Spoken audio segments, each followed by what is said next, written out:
There was no Truth Nigeria. There was no media organizations. And you know what was happening to those people? To Lawrence and Masara Kim and all of them? The journalists sitting in the big capital cities, the big cities and in the capital, who were taking the line from the government and didn't have the courage or the integrity or the professionalism or the character or the motivation to go to those frontline villages. They just bought the line from the government that it wasn't really happening, and they bought the line from the US State Department that this is nomadic tribesmen being forced to move from climate change. The Fulani are not really terrorists. Oh, the fact that they're Muslims got nothing to do with it. Because they're nomadic tribesmen, they're looking for other land. They're looking to go somewhere, and that's forcing them to clash with the Christian villages. Nonsense. That's absolute nonsense.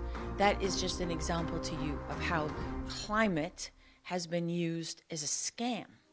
I mean, it's not just fake, it's much worse than that. All of these systems that are being implemented that are so profoundly dishonest, they're systems of control. How do we control the people, control the information and the narrative, and then have that as cover to do whatever it is that we want to do? Which, by the way, is to go into Christian villages and not only annihilate people. I mean, in one of the recent attacks that Truth Nigeria has reported on, putting women and children inside cages in the market and burning them alive.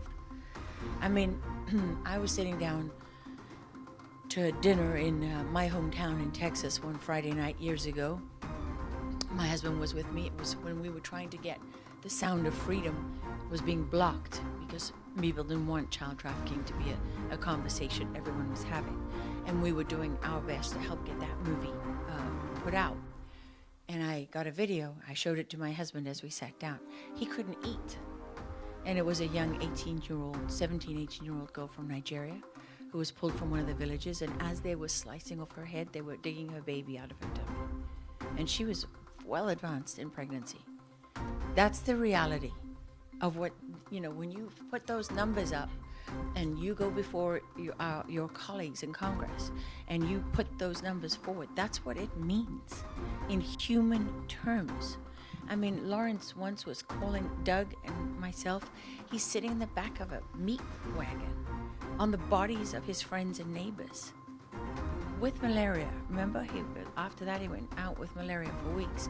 I mean, these the courage of the people who are on the front lines reporting this cannot be overstated.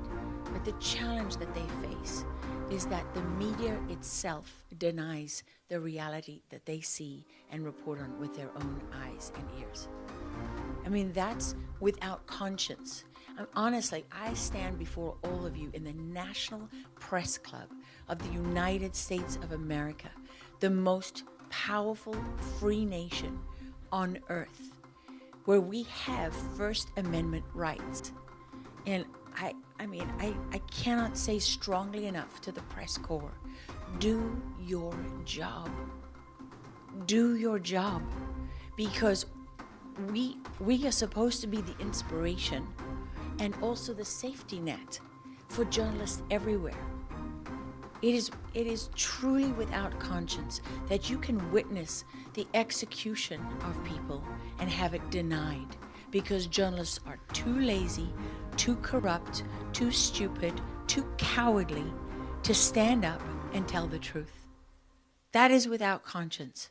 And, we have to stop being afraid of what people will say to us. We have to stop allowing those who tell the truth to be punished and those who lie to be rewarded.